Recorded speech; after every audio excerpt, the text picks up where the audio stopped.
딱 만났네. 자, 예. 우리는- 저는 원내대표 만나러 아, 일단 여기 그렇죠. 전재수 의원이 해달라고 하는 것을 당해서 웬만하면 다 해드리도록 하겠습니다. 원내대표님 만나기 전에 대표님께서 먼저, 당 대표님께서 먼저. 파이팅! 자, 들어갑시다. 반가운 친구라도 본 듯 손을 꽉 맞잡은 민주당 대표와 부산시장 예비 후보. 어제는 국민의힘 대표와 부산시장이 마주했는데요. 분위기는 사뭇 달랐습니다. 게다가 장 대표와 면담 전후 박형주 시장의 모습 완전히 달라졌습니다. 미안합니다. 이런 모습이 저희도 당에서 적극적으로 했어야 됩니다. 저희도 이쪽으로 그렇죠. 챙겨보겠습니다. 국민의힘에서도 정말 온 힘을 좀 다해 주시길 부탁드립니다. 박 시장 22년 만에 첫 삭발을 감행한 겁니다. 최근 삭발 투쟁이 번지고 있는 국민의힘, 오늘도 당사 앞 컷오프 항의 삭발이 나왔었는데요. 이런 가운데 잠시 후 민주당은 서울시장 후보 3인을 발표합니다. 이 자리에 있는 5 예비 후보 중에 이른바 명픽 존재한다? 하나, 둘, 셋. 네, 한 분만 X, 나머지 모두 동그라미 하셨습니다. 71일 앞으로 다가온 지방선거, 뜨거운 정치권 분위기 속 민주당 주자들의 명픽 경쟁 1차전 승자는 누가 될까요?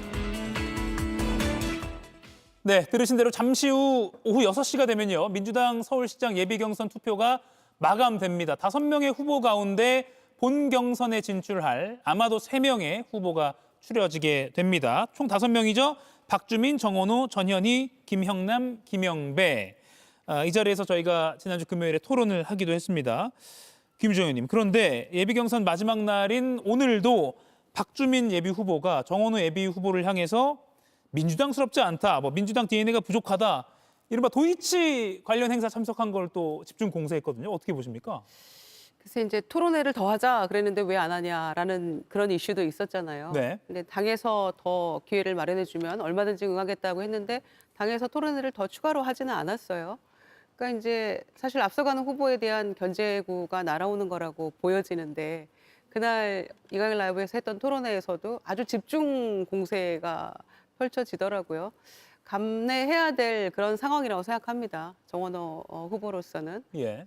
그리고 박주민 후보가 이제 굉장히 또 전현희 의원도 마찬가지고요. 후보도 마찬가지로 공세를 펼치고 있는데 특히 도이치모터스 주가 조작 사건하고 정원호 후보하고 주가 조작 사건의 문제는 아니잖아요. 이거는 그 도이치모터스에서 성동구청을 통해서 사회복 공동 모금회나 또 관련 기관에 후원을 한 것이고 예. 또 불우이웃 돕는데 아주 투명하게 쓰여졌다라는 게 이제 정원호 후보의 설명인데 그걸 가지고 이제 도이치모터스 하면 우리가 이제 트라우마가 생겼잖아요, 우리 국민이.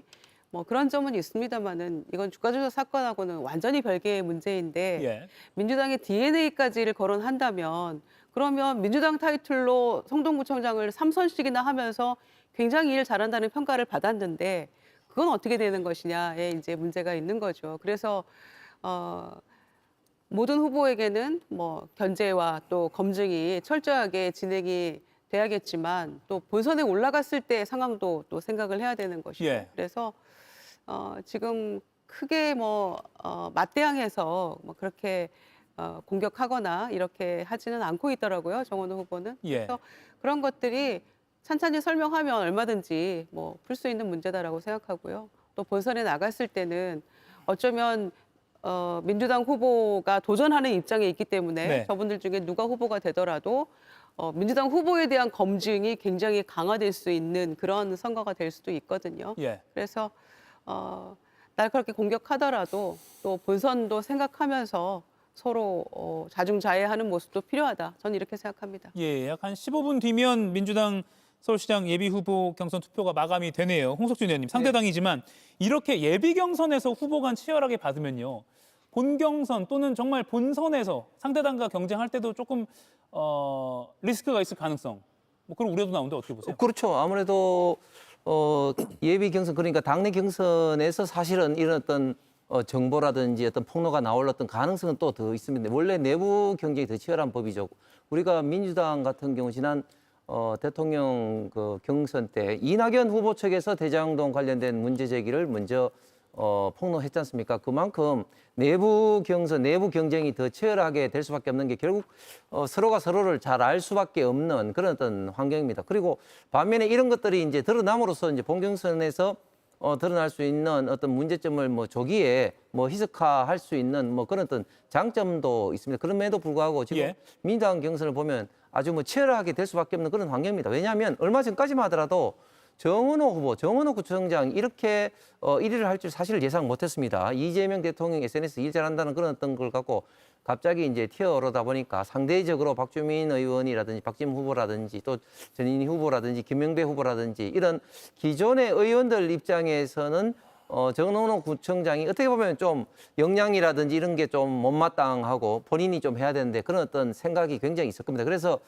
굉장히 앞으로도 3명이 발표되고 남은 기간 동안에도 예. 치열하게 정은호 구청장에 대한 어떤 공세가 집중되지 않을까 예상이 됩니다. 예, 정원호 예비 후보는 정쟁이 아닌 민생, 공방이 아닌 해법에 초점 맞춰야 된다. 원팀 선거 되어야 한다라고 했습니다.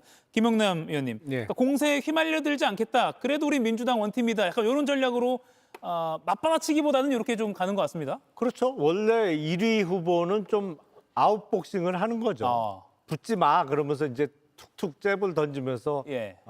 멀리 하는 거고 2위나 3위 도전자들이 이제 인복싱을 하면서 파고드는 건데 정원호 후보는 사실은 기초단체장 3선을 했습니다만 우리가 왜 장관이나 총리 지명이 발표됐을 때 많은 경우에 듣는 얘기가 제가 선거를 통해서 수차례 검증받은 사람입니다. 인사청문회 과정에서도 별 문제가 없을 겁니다. 하지만 인사청문회 보면 문제 많은 경우가 많잖아요.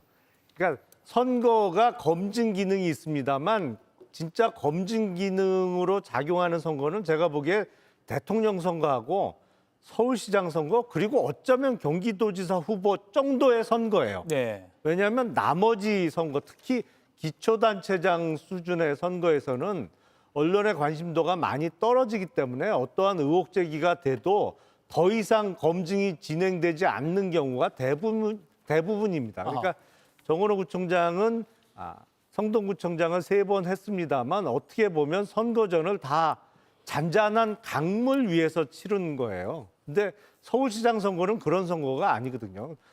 경랑이 이는 거친 바다 속에서 선거를 치르는 거기 때문에 이제 예비 경선 단계부터 차차 익숙해지지 않을까 싶습니다. 예. 지난 합동 토론회 이 자리에 5명의 서울시장 민주당 예비 후보가 다 모였는데요. 그때 명픽, 그러니까 이재명 대통령의 선택, 명픽에 대해서 이렇게 답변한 바가 있습니다. 들어보시죠. 지금 이 자리에 있는 5 예비 후보 중에 이른바 명픽 존재한다? 하나, 둘, 셋. 한 사람의 명픽은 존재할 수 없습니다. 모든 당원이 저는 명픽이고 이재명이라고 생각합니다. 이재명 정부와 누구보다도 호흡을 잘 맞춰서 일을 할 자신감 있다라는 말씀을 명픽이다라는 표현으로 말씀을 좀 국민들께서도 잘 아시고 뭐 다 있는 거 아시지 않습니까? 그러나 뭐 개인에게 꼭 집중된다고 볼 수도 없는 측면도 있지요. 모두 다 이재명 대통령과 인연이 있으시고 또 모두가 이재명 대통령님이 갖고 계신 지향점에 동의하시고 또 모두가 민주당 후보입니다. 개인의 경험과 또 관계가 다르지만 이 자리에 계신 모든 분들은 함께하는 명픽이다. 예, 이게 저희가 사전에 후보들에게 질문을 공유하지 않고 정말 깜짝 OX 질문 드린 거고 사실 정답이 있다기보다는 순발력과 논리력, 그러니까 뭐 O를 드든 X를 드든 시청자에게 설득하는 그런 모습을 좀 보여드리기 위함도 있었습니다. 정광재 의원님, 네. 명픽, 뭐 결론은 다 비슷해 보여요. 이재명 대통령의 국정 지지율이 높으니까 뭐 아무래도 명심파리에 나설 수밖에 없다고 생각합니다. 근데 5명의 후보 가운데 4명이 명픽 있다고 했잖아요. 근데 그 해석은 조금씩 다른 것 같습니다. 뭐 누가 보더라도 지금의 명픽은 정원호 성동구청장 아니겠습니까?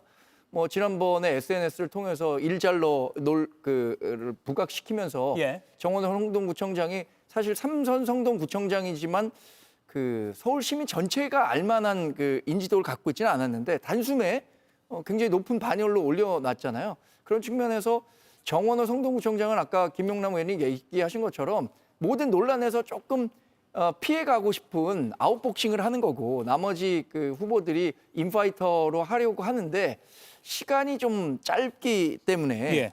지금으로서는 상당히 우세한 입장을 정원호 구청장이 갖고 있다고 판단합니다. 예. 본경선 진출 예상되는 후보 김유정 의원님. 네. 이걸 제가 여쭤도 될까요? 지금 10분 정도 아직 마감 남았잖아요. 왜 그 질문을 저에게 하시죠? 예. 모두가 명픽이다. 뭐 이렇게 마무리하시겠습니까?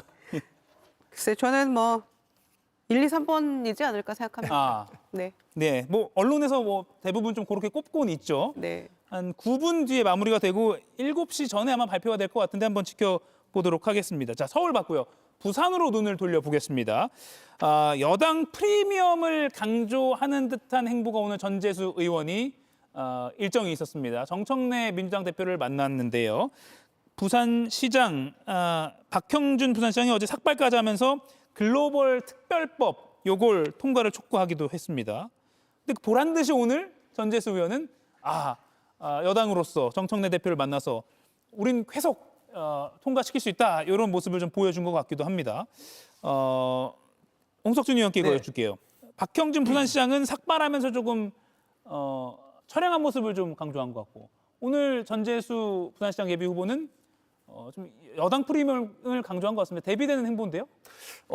그게 여당이 갖고 있는 어떤 특권이라 볼 수가 있죠. 예. 사실 지금 화면에 나온 것처럼 박형준 시장이 사실은 평소에 어떤 이미와 달리 이제 선거를 앞두고 강한 어떤 그 도시 부산의 어떤 발전을 위해서 이렇게 한다는 어떤 각오를 시민들에게 국민들에게 보여주기 위해서 이제 삭발을 하고 있는데 결국 이제 부산을 발전시키기 위한 가장 핵심적인 이슈라고 볼 수 있는 글로벌 허브 도시 특별법을 그동안 계속해서 통과가 되지 않았습니다. 이게 이제 소관 상임위는 이제 행안위 소관인데 근데 그 사이에 각 지역별로 보면은 전북 특별법이라든지 강원 특별법이라든지 이런 어떤 각 지역의 특별법은 또 통과됐단 말이죠. 예. 그래서 부산만 왜 이렇게 소외를 시키느냐 이 법을 하기 위해서 160만 이상이 부산 시민들이 서명을 했고 그리고 부산 국회의원들 17명의 국민의힘 의원과 전재수 의원도 서명했는데 계속해서 이것들이 이제 이 법이 행안위 문턱을 넘지 못하고 계속해서 이제 차일피일 이제 미루다 보니까 이제 선거를 앞두고 삭발이라는 어떤 뭐 아주 극단적인 어떤 처방까지 하면서 이제 여권을 압박했는데 사실 이런 거 보면 좀 전재수 의원이 발빠르게 움직인 것 같아요. 만약에 이 이슈가 계속적으로 이제 있다 보면 어떻게 보면 여당이 부산을 홀대하는 것이 아니냐. 물론 예. 뭐 해수부 이전이라든지 뭐 이런 것도 있었습니다만 부산 허브도시 특별법이 그동안 계속적으로 부산 지역의 시민들이 계속적으로 요구해왔던 어떤 굉장히 어떤 중요한 이슈였는데 네. 이런 어떤 이슈를 박형준 시장은 삭발로 오히려 더 이슈를 키웠는데 전재수 후보 같은 경우는 전재수 전 장관 같은 경우 이것을 오히려 이제 여당에서 쉽게 받아버리는 예. 그래서 어떻게 보면 좀 삭발식을 굉장히 많이 좀 희석화한 아하. 그런 좀 효과는 본 것 같습니다. 그럼에도 불구하고 결국은 이 부산 허브도시 이 육성법을 지금까지도 계속해서 민주당이 발목을 잡고 있었다. 이 문제는 부산 시민들에게 계속해서 각인이 될 것 같습니다. 예, 행안위 소위를 조금 전에 통과했다라는 속보도 들어와 있습니다. 김은남 의원님, 사실 전재수 의원은 수사 이슈가 있잖아요. 리스크라고 하면 리스크인데 그보다는 여전히 뭐 해수부 부산 이전이나 이런 성과가 좀 강조되면서 상당히 선전하고 있는 그런 모습입니다. 그렇죠. 이제 애초에는 통일교 관련한 의혹으로 해수부 장관직에서 스스로 물러났습니다만 예. 그 이후에 별다른 수사 결과와 관련한 보도가 이어지지 않으면서 그 관련 의혹이 조금 철이 지난 그리고 관심권으로부터 좀 멀어진 듯한 느낌이에요. 물론 이제 선거전이 뜨겁게 달아오르면 상대 후보 측에서는 이슈화를 하려고 하겠습니다만 부산 시민 입장에서는 뭐 의혹은 수사기관이 알아서 수사를 하는 것이고 그동안 사실은 제가 대학 다닐 때만 해도 부산은 경제적인 측면에서도 뭐 서울 못지않은 예. 진짜 서울에서 구경 못하던 진기한 물건들을 부산 가면 구경할 그렇죠. 수 있는 뭐 이런 분위기였는데 수입되고 하니까요. 그렇죠. 네네. 지금은 많이 바뀌었잖아요. 그래서 어떻게 하면 부산 그리고 인구가 점점 줄어드는 도시 뭐 그래서 이른바 부산을 가리켜서 노인과 바다의 도시다 뭐 이런 좀 그 자조적인 표현도 나옵니다만 이걸 바꿀 수 있는 이런 좀 쇠퇴해가는 분위기를 바꿀 수 있는 후보가 누구겠느냐 뭐 예. 그런 것이 이번 부산시장 선거에서 가장 중요한 쟁점이 되지 않을까 싶습니다. 예, 이미 수사 이슈는 좀 철이 지난 것 같다. 아까 주호영 한동훈 연대도 철 지났다고 제철 감별사처럼. 예. 그럼 이 수사 이슈도 오늘까지만 해야 될까요? 아니 그런데 그 수사는 처리 지난 것 같지 않습니다. 아, 예. 오늘 반론 중앙일보 나왔습니다. 단독 보도 보셨잖아요. 아, 예. 통일교에서 전재수 의원에게 전달했다라고 알려진 고급 명품 시계의 수리를 전재수 의원의 지인이 수리를 맡겼다. 이 보도까지 나오고 있어요. 예. 그럼 굉장히 구체적인 내용으로 들어가고 있는 내용 것으로 파악할 수 있거든요. 지금 비슷한 혐의로 권성동 의원은 1심 재판이 끝나고 2심이 진행 중입니다. 수사가 굉장히 늦게 진행되고 있고 전재수 의원의 보좌관이 해당 그 하드 디스크를 밭에 버렸다. 이것도 증거인멸 혐의로 충분히 수사가 가능한 내용인데 관련해서 수사 더디게 진행되고 있잖아요. 이런 부분과 관련해서는 보다 이 사법 리스크에 대해서 부산 시민이 심중하게 심각하게 볼 가능성이 있다고 보고요. 예. 또 하나는 민주당이 이 부산 글로벌 허브 도시 특별법과 관련해서 사실 국민의힘에서 계속 국회에서 통과시켜달라고 얘기했었던 거거든요. 2024년 12월에도 제가 기억하기로는 박형준 시장이 천막농성에까지 와서 그거 통과시켜달라고 했는데 그때는 듣던 척도 안 하다가 막상 선거 다가오니까 처리하려는 듯한 모습을 보면서 부산 시민들이 이 민주당이 과연 부산 시민들을 어떻게 생각하고 있는가 이런 것들에 대한 문제의식도 새롭게 부각되고 있는 것 같아요. 예, 김은혜 의원님 철 안 지났다고 하는데. 그래요? 뭐 두고 보면 알겠죠. 예, 알겠습니다. 어떤 게 가장 뜨거운 쟁점이 될지 예. 보면 알겠죠. 다만 이 보도가 뭐 확산되거나 이런 거는 다른 건에 비해서 좀 덜하다는 뭐 개인적인 느낌도 드는데 그게 또 철이 지났다고 그러니까 평가가 가능할 것 같기도 오늘 하고. 새벽에 제가 중앙일보를 보고 사실은 뭐 구체적인 그 보도 내용이 나왔잖아요. 예. 근데 저 오후에도 한번 이렇게 쭉 그 언론 스크린을 해보는데 말씀하신 대로 그다지 확산이 안 되더라고요. 예. 그러니까 이른바 추종 보도라고 해서 어느 언론에서 딱 터트리면 단독 보도를 하면 이어지는 보도들이 쭉 나와야 되는데 뭔가 뉴스의 어떤 뭐 소비 가치라고 할까요? 그게 떨어진다고 판단됐는지 많이 확산하는 그런 분위기는 아니다 이렇게 볼 수도 있을 것 같고요. 부산 시민들이 또 수사에 관심을 가질지 한번 좀 지켜봐야 될 것 같습니다. 이거 한번 볼게요. 어제 박형준 부산시장이 삭발했잖아요. 근데 오늘도 뭐 중앙 정치인까지는 아니지만 삭발 항의를 한 정치인도 있었습니다. 이렇게 고양시장 경선에서 컷오프된 오준환 예비 후보가 삭발했다고 하고요. 뭐 앞서 시간을 거슬러 보면 지난달에 김진태 강원지사도 삭발했었고 김영환 충북지사 삭발했었고 김병욱 전 국민의힘 의원도 포항시장 컷오프 항에서 삭발했었고요. 민주당에서도 뭐 박범계 의원도 삭발을 했었죠. 김유정 의원님. 네. 삭발해 보신 적 있어요? 아니 없습니다. 네, 삭발이 너무 잦아지면 이게 글쎄 약간 좀 주목도가 떨어질 것 같기도 하고 어떻게 보세요? 삭발이 뭐 사실 구태 정치처럼 보이는 측면이 있어요. 그런데 또 그 정도로 충격요법이 있기 때문에 예. 국민들에게는 좀 각인 효과가 있죠. 그래서 너도 나도 저렇게 삭발을 선택하는 게 아닌가 싶은데요. 제가 저 삭발하는 장면들을 보면서 제발 당이 전륜을 해야 된다라고 주장하면서 누군가 삭발했다면 참 그 사람은 국민의힘 중에서도 훌륭한 사람이 될 수 있었을 텐데 그 누구도 그런 사람은 없고 본인의 본선 경쟁력을 위해서 혹은 컷오프된 걸 항의하기 위해서 삭발을 하고 있잖아요. 그래서 참 한심하다라는 생각을 동시에 합니다. 그리고 박형준 부산시장 같은 경우에는 뭐 이제 와서 특별법 통과위에 이렇게 얘기를 하고 있는데 이미 해수부 이전으로 정말 부산에 상당한 어떤 경제적인 그 성장 동력이 되고 있고 또 많은 그 주변의 그 상권도 살아나고 있고 그런 효과들이 있단 말이에요. 그리고 부산 위에서 여러 가지 지금 또 준비하고 있는 것들이 있는데 정부 차원에서도 그렇고 당 차원에서도 그렇고 그런데 마치 지금 삭발 시위하는 것은 제 개인적인 생각으로는 지난번에 컷오프설이 돌았을 때 상당한 상처가 있었어요. 현직 부산시장으로서.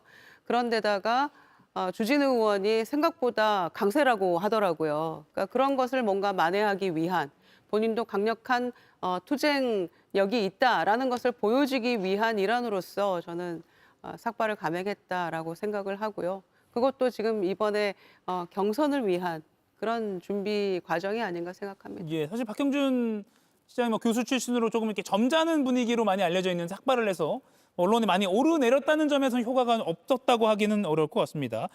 빠르게 민주당 쪽 대구 이야기를 해볼게요. 바로 이 인물, 김부겸 전 총리 이야기를 좀 해야 될 것 같습니다. 연이틀 당에 또 어떤 요구를 했다라는 소식이 나오고 있습니다. 당이 대구 발전을 위한 의지를 보여야 한다. 당의 방안 없이 정당 대결로 가면 해보나 마나다. 이렇게 이번엔 러브콜을 받은 김부겸 전 총리 입장에서 당을 향한 목소리가 많이 나오고 있습니다. 김용남 의원님. 네. 이런 발언을 보면 글쎄 마지막까지 고민하고 있는 걸까요? 좀 어떤 상황으로 좀 예측을 하세요? 이미 결론 났나요? 출마 생각이 없으면 당에게 요구할 일도 없겠죠. 나 안 나간다 하면 끝나는 것이고 당에 대해서 이런저런 요구, 특히 대구 발전을 위해서 뭐 예산이라든지 경제적 지원책을 마련해 줘야 된다라고 얘기하는 것은 어느 정도는 출마 쪽으로 이미 상당히 기울어 있는 상태가 아닌가 싶고, 특히 지금 대구 경북 통합이 무산되면서 통합이 됐을 때 중앙정부로부터 지원받을 수 있는 막강한 예산이 무산된 거잖아요. 예. 없어진 거잖아요. 그러니까 적어도 김부겸 전 총리가 대구시장을 출마하면서 대구 경북 통합은 안 됐지만 통합됐을 때만큼 또는 그 이상으로 내가 대구 발전을 위해서 중앙정부의 지원을 끌어올 수 있는 그런 능력이 되는 후보다라는 것을 뭐 선거 출마를 공식화하면서 초반부터 좀 대구 시민들께 알리기 위한 전략 아니겠나라는 생각이 듭니다. 약간 어떻게 보면 좀 흥행을 위한 군불지피기라고도 정치적 전략으로 따지면 그렇게 해석할 수도 있을 것 같습니다. 추경호 국민의힘 대구시장 예비후보가 이렇게 말을 했네요. 민주당이 김부겸 전 총리 대구시장 출마를 노골적으로 종용하고 있다. 김 전 총리 정계 은퇴 선언하고 양평에서 전원생활 즐기고 계시던 분이다라고 했거든요. 홍석준 의원님. 네. 그러니까 그만큼 김부겸 전 총리가 대구 국민의힘 후보들 입장에서도 좀 무섭다라고 보여지니까 저렇게 말한 걸까요? 예, 뭐 다른 어떤 민주당 인사보다는 그 대구에서 김부겸 전 총리가 갖고 있는 정치적 무게는 사실 무시 못하죠. 예. 그래서 사실은 민주당 진영으로서는 참 쉽지 않은 어떤 선거였습니다만 지난 2016년 국회의원 선거에 이제 당선되기도 했지 않습니까? 예. 그래서 민주당 다른 어떤 민주당 후보보다는 대구 시민들도 상당히 김부겸 전 총리에 대해서 이제 호감을 갖고 있는 것도 사실입니다. 그런데 김부겸 총리가 또 그 이후의 행보를 보면 예를 들면 2020년 이제 임기가 끝나고 난 다음에 대구에 집을 처분하고 수도권으로 뭐 간 거라든지 특히 또 국무총리 시절에 과연 고향 대구를 위해서 무슨 역할을 했느냐 이런 면에서는 대구 지역으로부터 이제 지금 많은 또 비판을 받고 있는 면도 있습니다. 그렇기 때문에 지금 이제 양평에 계시면서 결국은 이제 노후 생활을 준비하고 있었는데 지금 대구시장으로 이제 출마를 고민하다 보니까 이런 어떤 비판의 어떤 목소리를 듣고 있는 건데 예. 과연 김부겸 총리가 진정으로 대구를 발전시키려는 어떤 평소에 그런 생각이 있었느냐 아니면 선거를 앞두고 띄우는 하나의 좀 에드블룬에 불과하냐 이런 것들이 앞으로 만약에 김부겸 전 총리가 나오게 된다면 집중적인 어떤 공세의 어떤 소지가 될 것 같습니다. 예. 더 여쭐 게 있는데 장철민 민주당 의원과 인터뷰가 벌써 또 시간이 됐습니다. 네 분과의 토론 여기서 마무리하겠습니다. 고맙습니다. 이가혁 라이브를 시청해 주셔서 고맙습니다. 이가혁 라이브는 평일 오후 5시 TV와 유튜브로 실시간으로도 함께 하실 수 있습니다.